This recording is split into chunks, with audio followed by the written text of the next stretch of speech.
Well, in just a few hours from now, the mightiest man in the media world, Rupert Murdoch, will face questions from British lawmakers. They want to know what role Murdoch played in the phone hacking scandal that has become a political crisis at lightning speed.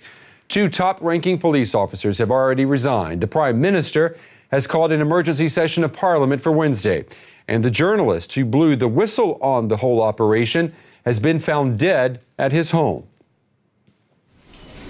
Sean Hoare was at the heart of the scandal. He was the first journalist at the News of the World to allege publicly that former editor Andy Coulson was aware that people's phones were being hacked. Police are describing Hoare's death as unexplained, but not suspicious. He had a history of drink and drug problems. David Cameron is under increasing pressure over the crisis. He's being forced to return early from a trade trip to Africa to attend an emergency session in Parliament.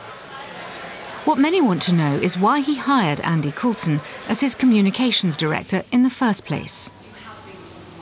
In terms of Andy Coulson, no one has argued that the work he did in government in any way was inappropriate or bad. He worked well in government, he then left government. But the Prime Minister's association with Coulson is making life difficult for him, especially since Britain's top police officer Paul Stevenson resigned because of his links to one of Coulson's former colleagues. The next casualty less than 24 hours later was Stevenson's deputy, John Yates. He's been criticised for failing to reopen the investigation into phone hacking in 2009.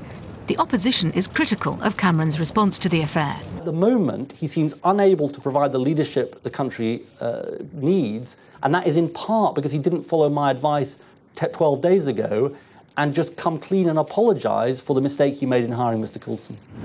Many are hoping that new details will come to light after today's hearings. The proceedings, which will involve Rupert Murdoch, Rebecca Brooks and James Murdoch, are due to begin on Tuesday afternoon.